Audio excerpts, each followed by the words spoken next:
catering. Dahil nga darating na nga yung kapatid nila Dada from Hong Kong after 3 years, diba? So ako talaga yung pinupuntahan nila kapag may ganitong gagawin, mga kung anik-anik, dahil hindi sila masyadong marunong sa mga ganitong bagay. So, ito nga pala, super rush na tong ginagawa ko kasi this day din talaga yung dating ng kapatid nila Dada. O, diba? Maganda naman yung kinalabasan. Pagkatapos, ito, fast forward tayo. Ito, on the way na kami neto sa may airport. So, medyo konti lang kaming kasama kasi hindi naman kasama si Dada, si Ate Jing yung panganay nila, and yung bilas ko hindi rin kasama. So, ito kami lang yung magkakasama. By the way, kaya nga pala ganito yung sinakyan namin dahil hiniram lang tong sasakyan sa work nila Dada. Kasi ito yung pan-deliver nila sa mga items na ginagawa nila. O, diba ang social ng pan-deliver nila, the aircon. Yung sa amin sana yung gagamitin, kaso nagkataon naman na may pasok si Papa. Kaya hindi namin nagamit yung sasakyan namin. So, ayan na nga. Medyo malapit na kami sa may NAIA Terminal 2. Hindi din sana dapat ako sasama kaso nga, ang sabi kasi ni Ate Dang, na isama daw namin yung mga bata. Ganun. So, hindi naman pwedeng sila lang kasi nga si Everly is nagdedede sa akin. Ayan, nandito na kami sa may NAIA.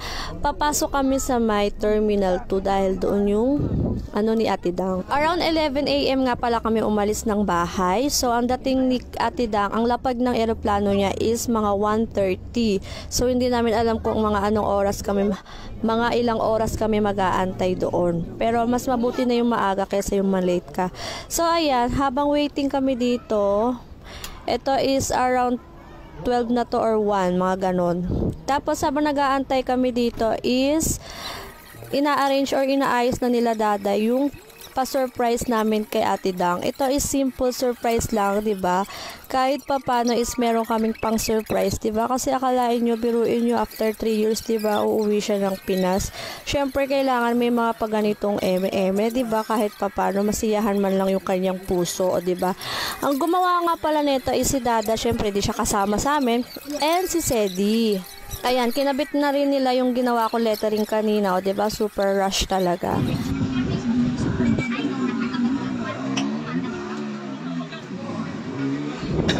Around 1:55, nag-text na si Ate Dang na nag-aantay na nga daw siya ng kanyang luggage.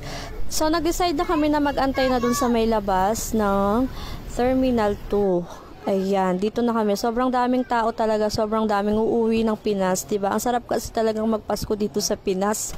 Ibang-iba talaga yung Pasko dito sa Pinas. Ganun, diba? Sabi nga niya sa kanta niya.